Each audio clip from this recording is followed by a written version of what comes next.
bukan kita gitu kan yang ada di luar, itu seolah-olah menyayangi korban. Kenal aja enggak, saudara bukan. Korban harusnya tidak terima dong dengan dua pelaku ini. Korban itu bodoh, korban itu brengsek. Ternyata keluarga korban ini bekerja sama untuk menutupi pelaku yang sesungguhnya. Kan dajjal itu. Dan itu cenderung membodohi diri sendiri dan orang lain. Cenderung juga melecehkan proses peradilan. Lah saya yang ada di dalamnya kok yang mengetahui gitu lika-likunya terhadap perjalanan proses pemeriksaan. Toh tidak seperti itu gitu. Mengomentari semua detail gitu kan. Untuk apa gitu? Tidak ada pengaruhnya. Kalau misalnya ada alibi, siapkan.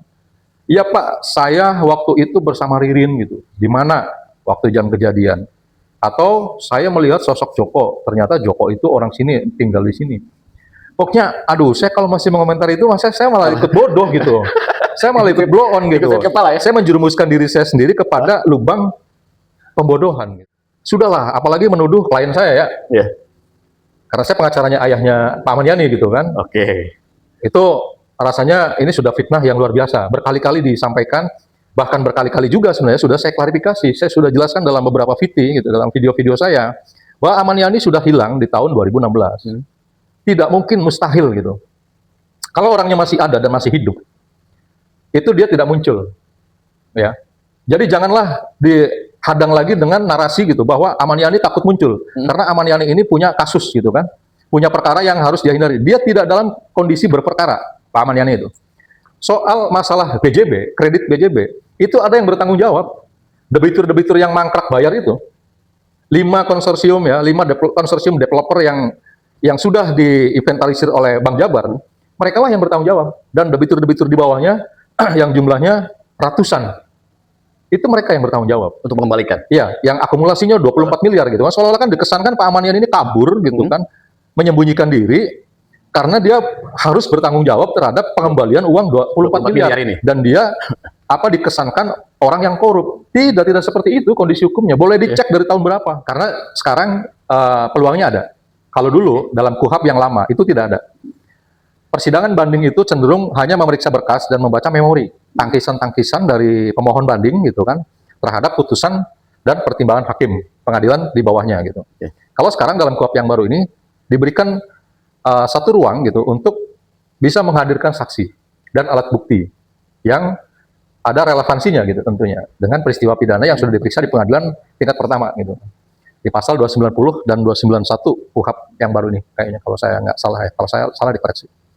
Jadi itu peluang bagi pemohon gitu, apakah terdakwa atau penuntut umum gitu, itu bisa untuk menghadirkan gitu, saksi yang belum diperiksa dalam pengadilan tingkat Pengadilan Negeri di Indramayu kemarin saksinya nggak ada, nanti dibanding bisa. Oh, bisa dihadirkan. Bisa dihadirkan baru gitu. Jadi di luar saksi yang sudah ada, alat bukti tambahan namanya.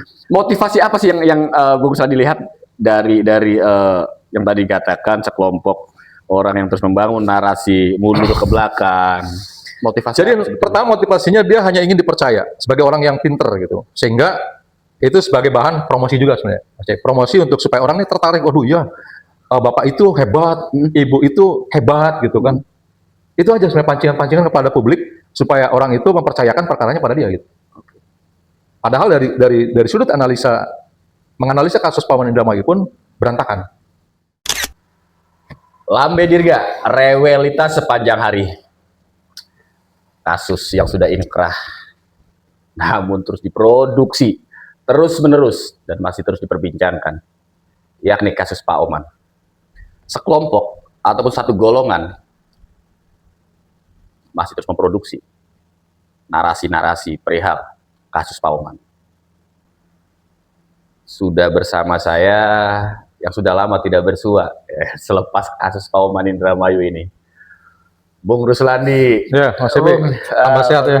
Alhamdulillah. Tambah sukses nih. Lambe Dirga. Terima kasih. Sebagai podcast yang terus mengedukasi masyarakat. Amin. Terima kasih Bang. Ya. Bang, untuk perjalanan ini Bang ya, ini kan sudah inkrah Bang. Kalau atau gimana inkrah van Gois ya, dalam bahasa hukumnya masih belum Mas. Jadi masih ada upaya hukum lanjutan gitu kan. Kedua terdakwa ini atas putusan pengadilan tingkat pertama, Pengadilan Negeri Indramayu masih melakukan upaya hukum banding. Jadi baik terdakwa Prio yang saya wakili gitu kan sebagai penasihat hukumnya, kemudian juga saudara Ririn diwakili penasihat hukumnya itu melakukan upaya hukum banding. Jadi satu upaya legal ya terhadap legal error yang mereka simpulkan dari putusan Pengadilan Negeri Indramayu, yang terdakwa simpulkan gitu, maka dilakukan upaya hukum banding. Dan sekarang sudah, kemarin informasinya minggu lalu itu sudah terbit nomor urut, nomor urut perkaranya untuk dilakukan pemeriksaan ulang oleh Pengadilan Tinggi Bandung. Ini untuk dua terdakwa atau? Ya, semua dua terdakwa, walaupun waktunya berbeda kan, karena waktu itu vonisnya juga berbeda hari gitu, berbeda tanggal. Jadi saya lebih dulu sudah menyampaikan memori banding kepada Pengadilan Tinggi Bandung gitu, dan seminggu kemudian informasinya Ririn juga, ya, terdakwa Ririn melalui kuasa hukumnya melakukan upaya hukum yang sama, upaya hukum banding. Jadi saat ini kemungkinan sedang dilakukan telaah awal oleh Majelis Hakim Tinggi atas kedua memori banding dari kedua terdakwa ini. Iya. Nah, justru sini Bang, yang menarik ini kan ada satu kelompok ataupun golongan yang terus mendiskusikan, bahkan ada yang mengistilahkan memproduksi terus. Iya. Narasi-narasi itu terus dibangun, diproduksi terus. Opini-opini yang seakan-akan masih kasus ini masih hitam legam, bahkan bergeser ke korban. Ini padahal korban itu menyatakan sudah puas pada saat itu. Akan tetapi sekarang ini menjadi desakan dari sekelongan orang yang terus membangun narasi-narasi seperti ini. Menurut Bang Rusali seperti apa sih Bang untuk pencerahannya nih? Jadi pertama ya, bahwa proses peradilan di tingkat pertama gitu, Pengadilan Negeri, mungkin Mas Cepi juga bersama rekan-rekan media yang lain itu sudah menyaksikan ya, sudah mengikuti gitu kan, betapa proses peradilan itu sesungguhnya sangat objektif gitu ya, sangat independen gitu kalau menurut saya, sangat menerapkan prinsip pemahaman dari semua pemikiran, baik penuntut umum, advokat, penasihat hukum. Jadi prinsip due process of law itu sudah betul-betul diterapkan sebagaimana amanat daripada Kitab Undang-Undang Hukum Acara Pidana yang baru, yaitu Undang-Undang Nomor 20 Tahun 2025 gitu. Jadi semua keseimbangan gitu, hak dan kewajiban yang melekat pada masing-masing aparat penegak hukum yang melaksanakan proses di ruang persidangan pada saat pemeriksaan persidangan kasus Pauman, itu semua sudah mereka sajikan gitu. Baik itu dari sisi penuntut umum yang karena asas dominus litisnya gitu, dia sebagai wakil negara mewakili juga kepentingan hukum korban, sudah menyampaikan dari mulai dakwaan, kemudian juga alat-alat bukti yang disajikan dalam persidangan, dan semua sudah diuji baik dari sisi formil maupun sisi material gitu. Itu sudah dikomentari dan itu sudah sempurnakan oleh majelis hakim gitu.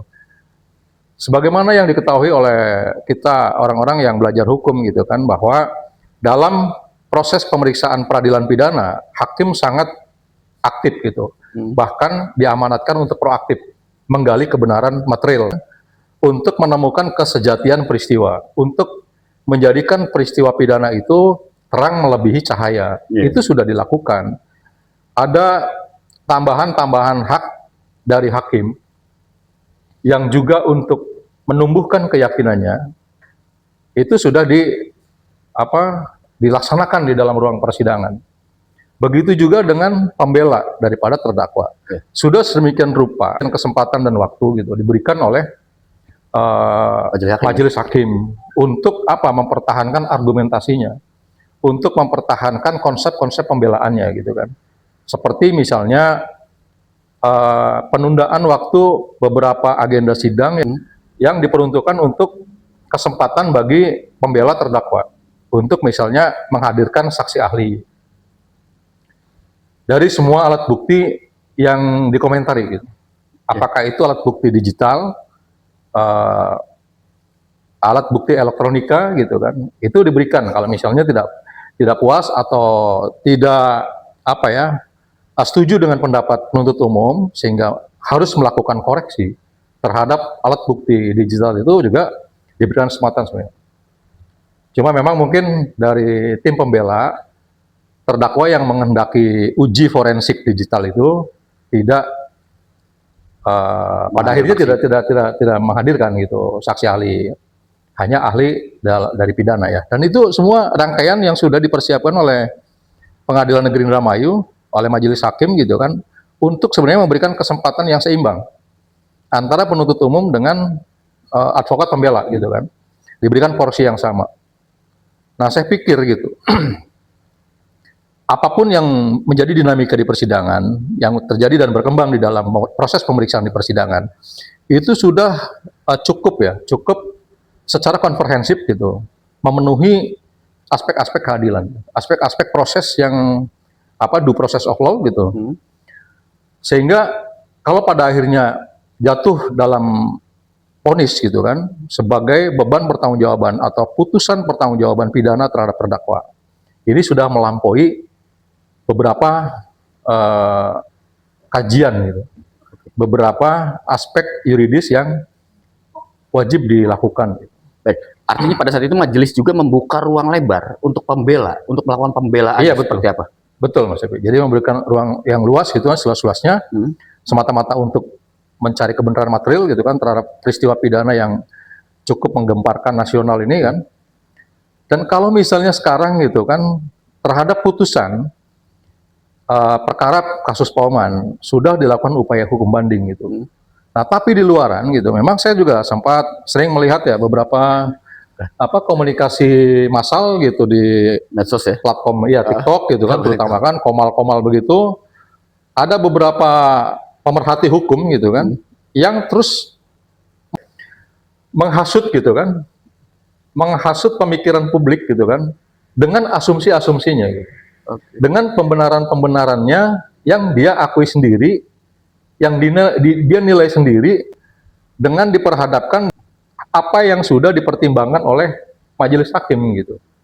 Nah ini kan sangat memang untuk mengomentari putusan pengadilan atau putusan hakim tidak melanggar gitu. Tapi secara etis, kalau diskusinya itu sudah diskusi yang negatif, menyalahkan gitu, bukan diskusi yang edukatif gitu kan, memberikan pemahaman, memberikan alur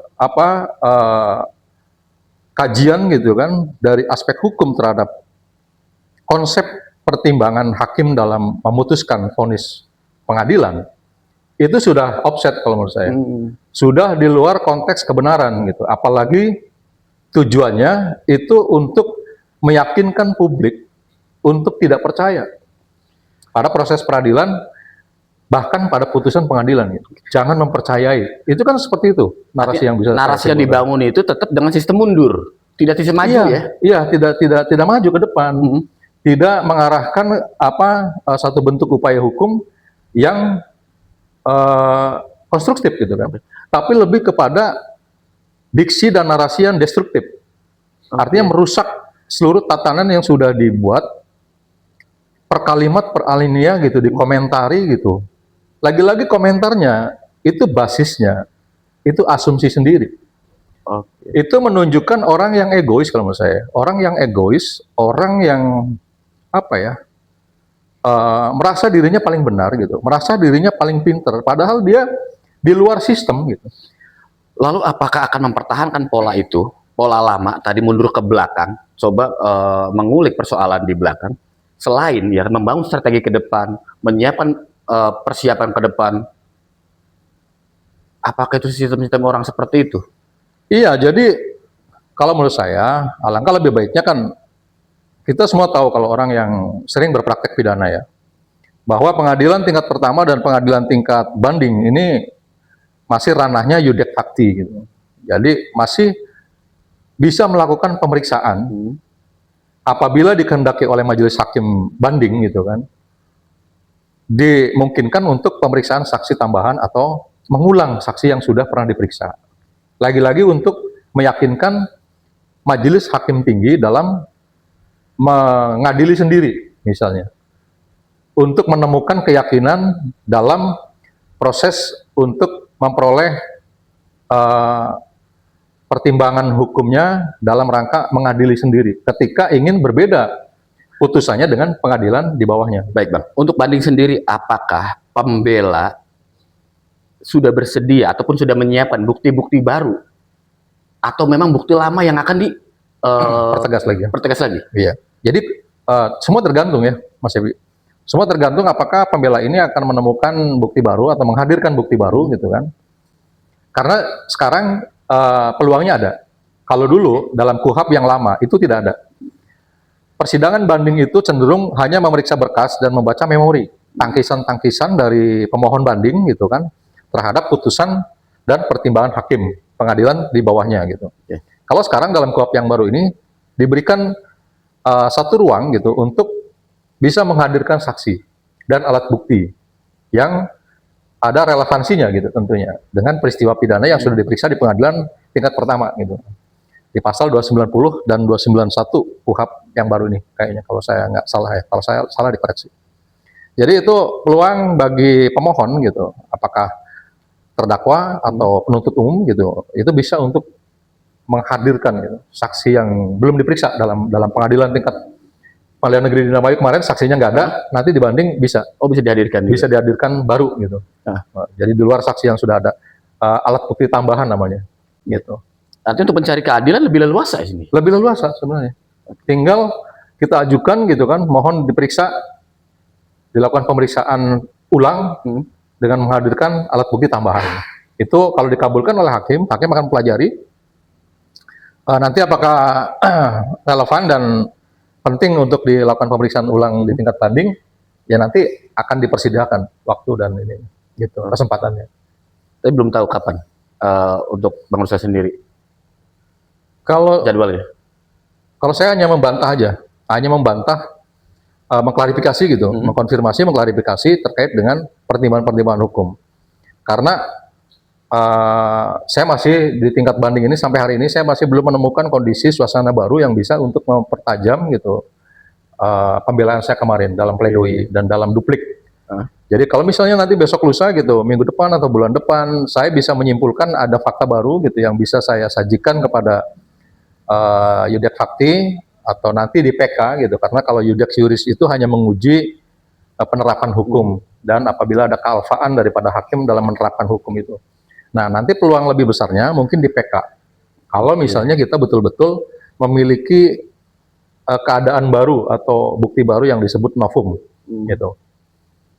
Jadi masih ada perjuangan lagi, masih pintunya masih ada gitu. Gitu. Nah cuma saya lagi-lagi saya harus menyoroti ya. Jadi dalam komal-komal itu ya walaupun juga saya tahu gitu kan mereka maksud dan tujuannya apa gitu. Tapi sudahlah gitu. Jangan setback ke belakang gitu. Kita lebih produktif itu kalau misalnya mau membantu pengacaranya Ririn gitu kan, berikan masukan-masukan yang rasional gitu, yang logis gitu. Kalau dipaksakan gitu kan dengan bumbu bahasa ini demi keadilan korban, bahwa pelakunya bukan dua, korban masih belum belum lega gitu, belum puas hatinya karena pelaku sesungguhnya masih berkeliaran di luar. Nggak ada korban itu mengeluh seperti itu sampai hari ini, baik korban dari lingkungan keluarganya gitu kan, maupun dari kuasa hukum korbannya.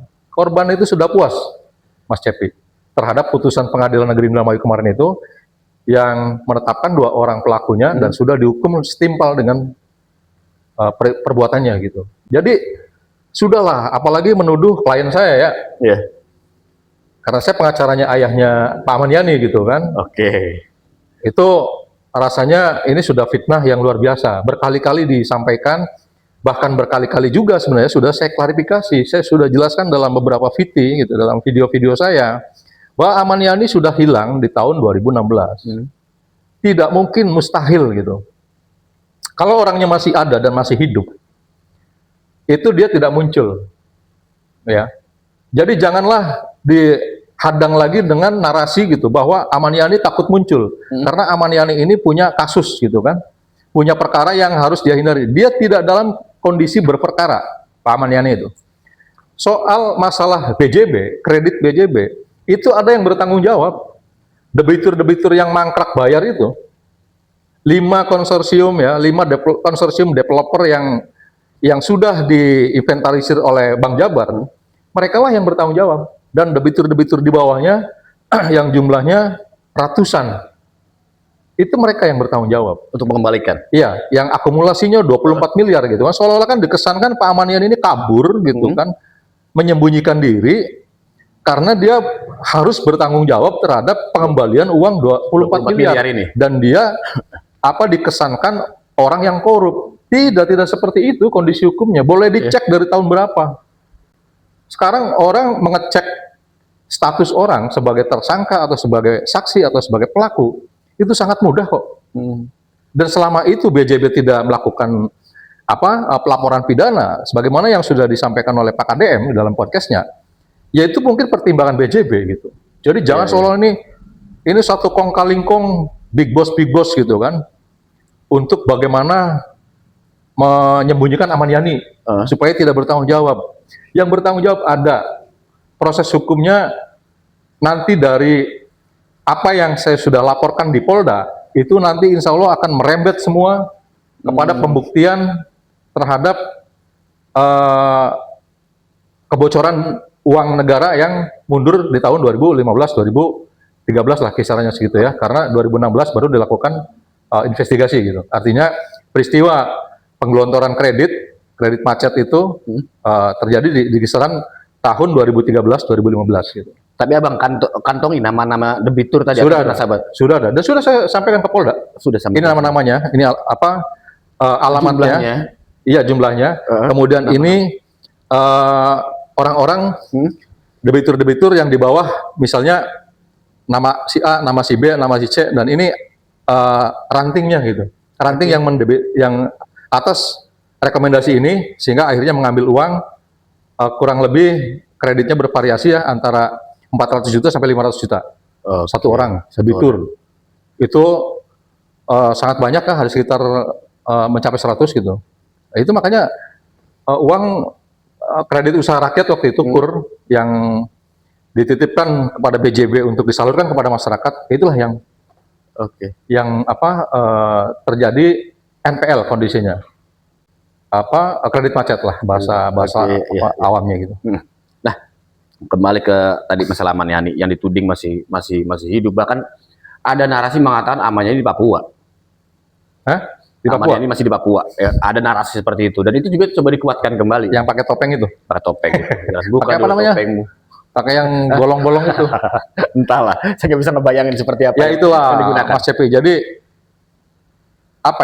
mereka akan disambut, omongan-omongan seperti itu akan disambut oleh kelompoknya saja, dan masyarakat yang awam yang mau dibodohi sebenarnya. Jadi kalau kita sudah tidak mempercayai proses peradilan gitu, sebenarnya bagi orang hukum ya, bagi apalagi advokat gitu, itu salurannya sangat jelas gitu. Prosesnya sangat jelas, banding gitu kan. Atau misalnya kalau misalnya ditemukan adanya pelanggaran kode etik bagi misalnya gitu ya, oknum majelis hakim gitu, ada juga salurannya. Jaksa juga ada Jamwas gitu kan, bagian bidang pengawasan, kemudian ada Komisi Yudisial, ada Bawas Mahkamah Agung gitu. Tapi nggak puas di sini bisa diadukan, nggak puas di sini diadukan. Ada semua sama seperti polisi juga ada Propam, ada Paminal, ada Wasidik gitu kan, di semua tingkatan. Itu kan ruang-ruang yang profesional gitu, untuk melaporkan ketika kita menemukan secara faktual gitu, berbasis data dan fakta terhadap pelanggaran-pelanggaran itu. Tapi kalau misalnya kita tuduhan-tuduhan yang hanya mengumbarkan emosional kita, ya itu kita akan ditertawakan orang gitu. Dan saya selalu melihat Komal itu selalu tertawa gitu, tertawa dalam hati saya melihat gitu kan, kok orang ini sebodoh ini gitu kan, mengamati setiap apa yang dari mulai palu, dari mulai motor, dari mulai jam-jam, seolah-olah dia itu ada di situ. Seolah-olah dia itu lebih pinter dari polisi, lebih pinter dari jaksa, dan lebih pinter dari hakim. Yang blow on-nya lagi itu lebih tahu dari peristiwa sesungguhnya. Jadi orang ini sebenarnya ada di mana ketika kejadian gitu. Kan aneh saya. Ada satu Komal yang saya perhatikan terus gitu kan. Lalu di situ pengacara ngomong seolah-olah dia paling pinter gitu. Dia paling pinter, dia paling mengerti gitu. Tapi saya lihat track recordnya gitu. Dulu pernah bareng sidang di Subang. Saya membela klien saya ya didakwa pembunuhan berencana. Subang, kasus Subang ya. Dia juga mungkin sidang. Ini pengacaranya. Yang Jalan Cagak bukan? Dia menangani Jalan Cagak, saya peristiwa yang lain. Oh, Tapi sama didakwa dengan pasal 340 pembunuhan berencana. Vonisnya apa saya? 9 tahun. Nggak mati, nggak seumur hidup, nggak 20 tahun, hanya 9 tahun. Boleh dicek Direktur Putusan Pengadilan. Itu kasus saya yang ditangani di Subang. Yang sebelah? Iya, dia nggak tahu. Dia lebih berat. Lebih berat itu. Jadi gini, motivasi apa sih yang Bung Ruslan dilihat dari yang tadi dikatakan sekelompok orang yang terus membangun narasi mundur ke belakang? Motivasi. Jadi pertama motivasinya dia hanya ingin dipercaya sebagai orang yang pinter gitu, sehingga itu sebagai bahan promosi juga sebenarnya. Promosi untuk supaya orang ini tertarik. Waduh ya, bapak itu hebat, ibu itu hebat gitu kan. Itu aja sebenarnya pancingan-pancingan kepada publik supaya orang itu mempercayakan perkaranya pada dia gitu. Padahal dari sudut menganalisa kasus Pak Wawan Indramayu pun berantakan, dan itu cenderung membodohi diri sendiri dan orang lain, cenderung juga melecehkan proses peradilan. Lah saya yang ada di dalamnya kok ada saya, ada Tony RM gitu kan, yang mengetahui gitu lika-likunya terhadap perjalanan proses pemeriksaan. Toh tidak seperti itu gitu, mengomentari semua detail gitu kan, untuk apa gitu? Tidak ada pengaruhnya. Kalau misalnya ada alibi, siapkan. Iya Pak, saya waktu itu bersama Ririn gitu. Di mana waktu jam kejadian? Atau saya melihat sosok Joko, ternyata Joko itu orang sini, tinggal di sini. Pokoknya, aduh, saya kalau masih mengomentari itu, saya malah ikut bodoh gitu. Saya malah ikut blow on gitu. Kepala, ya? Saya menjerumuskan diri saya sendiri kepada lubang pembodohan gitu. Justru berharapnya orang yang turut serta, ya kan, membangun narasi ini, menyajikan bukti baru. Ini loh. Iya. Bawa. Kan begitu tentunya. Kalau dia ingin membantu Tony gitu atau membantu saya, Ruslandi, ya berikanlah yang dibutuhkan gitu. Bukan mengomentari yang sudah berjalan. Karena itu sudah tidak akan dipergunakan lagi oleh proses peradilan yang normatif. Dia hanya ingin seperti itu, ingin dinilai dia pinter gitu kan, mungkin kan, dengan rentetan gelar gitu. Ingat ya, gelar itu hanya rentetan huruf. Kualitas berpikir itu bisa kalah. Saya nih sarjana hukum, bisa saja kalah gitu kan, dalam pendewasaan berpikir oleh anak lulusan misalnya SMP atau SD sekalipun. Itu gelar tidak identik menunjukkan seseorang itu pandai, pintar dalam konteks pemahaman terhadap kehidupan, pemahaman terhadap suatu permasalahan gitu. Lebih spesifiknya kasus, nggak menjamin. Berarti nggak beda jauh dengan komentator bola ya? Iya, komentator bola kan gitu ya. Pokoknya tendang sini, harusnya ke sini dong. Kenapa dilempar ke sini gitu kan? Harusnya aduh. Nah, itu kan jadi bahan candaan sebenarnya. Iya, betul. Hanya dia sebagai hiburan malam gitu. Dan kalau sosoknya perempuan ya berarti wanita penghibur malam. Itu lebih sesak kalau saya harus menarasikan mereka gitu. Nggak setajam itu kan ya? Ya. Jadi pesan khusus apa, Bang, untuk masyarakat luas yang memang ini kan masih terus diproduksi ya, narasi-narasi, diksi-diksi itu masih terus produksi sebagai pencerahan kepada publik masyarakat luas. Iya, jadi pertama di era kebebasan gitu, berpendapat gitu, apalagi ditopang dengan keberadaan sarana telekomunikasi, sarana prasarana media telekomunikasi gitu kan. Kita lebih leluasa menyampaikan pendapat kita, menyampaikan asumsi-asumsi kita pribadi untuk dicerna oleh banyak orang gitu, oleh publik. Nah, saya berharap publik juga lebih punya screening, punya filter gitu, Mas. Oh, ini ngelantur nih. Oh, ini sudah di luar konteks nih. Oh, ini tidak logis nih. Saya harap sih seperti itu ya. Nah, terhadap kasus Pak Wawan gitu kan, mereka selalu seolah-olah gitu membela kepentingan korban. Ingat ya, kepentingan korban itu sudah diwakili oleh negara melalui entitas peradilan. Sekali lagi, oleh entitas peradilan. Apa entitas peradilan Indonesia itu? Polisi, jaksa, dan hakim yang memutus. Itu loh, kepentingan korban itu ada di situ. Bukan kita gitu kan yang ada di luar, itu seolah-olah menyayangi korban, lah kenal aja enggak, saudara bukan. Korban harusnya tidak terima dong dengan dua pelaku ini. Korban itu bodoh, korban itu brengsek. Ternyata keluarga korban ini bekerja sama untuk menutupi pelaku yang sesungguhnya. Kan dajal itu. Ya ini salah satu narasi yang dibangun juga seperti itu. Ya, Tudingan-tudingan seperti itu. ya. Itu benar-benar orang yang apa ya, lebih bodoh dari anak TK itu. Kalau yang seperti itu. Itu kalau keluarga korban sampai nggak terima, kalau bikin kuasa saya salah laporkan itu. Sudah penghinaan itu. Maksudnya kalau kita bertanya balik ya kan, yang Anda menuding siapa? seperti itu ya kan, Iya. baiknya seperti apa? Kan seperti itu. Iya. Benernya seperti apa? Iya, dia hanya ingin membebaskan terdakwa Ririn untuk membela pengacaranya sebenarnya. Pengacaranya Ririn ini apa ya? Dia mungkin dibohongi oleh Ririn, tapi dia bahu-membahu gitu untuk mempertahankan pamor pengacaranya supaya tidak jatuh, supaya tidak merosot, sehingga terus gitu kan membangun narasi, mempengaruhi opini publik gitu kan, supaya membenci proses peradilan yang tidak apa ya, tidak membela pamor pengacaranya, pengacara pujaannya. Ini kan pelanggar luar biasa. Iya, pelanggar luar biasa. Oke. Apa lagi yang ingin disampaikan? Ya, ini juga terkait dengan Pak Maniani ya, karena banyak juga yang Iya, setiap saya live gitu kan, pasti typing gitu orang gitu kan, Pak Maniani. Jadi Maniani sudah diproses di Polres Indramayu. Dan dalam minggu ini mudah-mudahan ada kesimpulan gitu kan, terkait dengan pengaduan saya yang terdahulu. SP2HP-nya saya tadi cari kan, nggak ketemu tadi. Tapi yang jelas saya sudah menerima SP2HP. Sudah ada 15 saksi yang dimintai keterangan, termasuk pihak PJB, BRI, dan beberapa orang yang keluarga terdekat daripada Pak Maniani itu sendiri. Nah, kemudian yang di Polda, ini sudah saya adukan juga, dan sedang dilakukan telaah untuk mulai memanggil saksi, untuk dimintai keterangan, supaya jejak penelusuran konstruksi hukumnya bisa terarah gitu, Mas Epi. Jadi menunggu saja. Saya juga hari ini sebenarnya agendanya ke Polda nih, sore nih. Kalau misalnya ini mungkin besok, tapi yang jelas dalam minggu ini saya harus ke Polda dan memberikan tambahan untuk analisa gitu.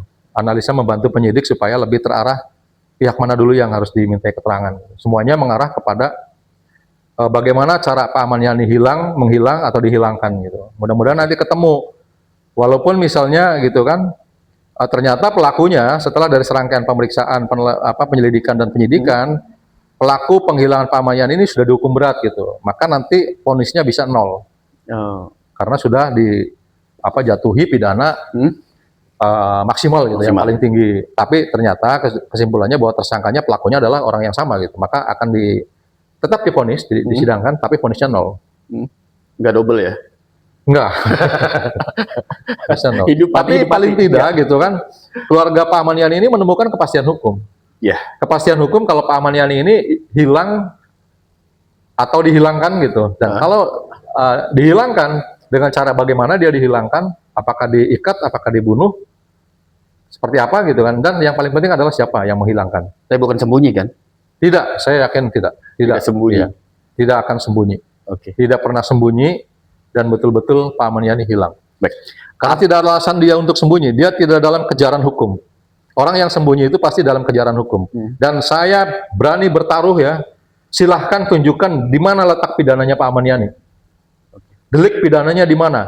Bukti laporannya di mana? Bukti jejak penelusuran pemeriksaan kasusnya kalau sudah berjalan gitu. Misalnya mandek di Pak Maniani, rekam jejak perjalanan kasusnya, saya mohon diberikan informasi. Saya yakin itu tidak ada. Artinya upaya yang Bung Ruslan lakukan ini hanya untuk memastikan apakah Maniani betul masih hidup, apakah Maniani meninggal secara wajar, ataukah Maniani meninggal secara tidak wajar, Maniani hilang atau dihilangkan. Ya. Ini. Iya. Itu saya mewakili perasaan keluarga ya, karena saya kuasa hukum keluarganya, ayahnya terutama. Ibunya itu sudah meninggal karena sangat apa ya, keyung-yun lah kalau bahasa Indramainya.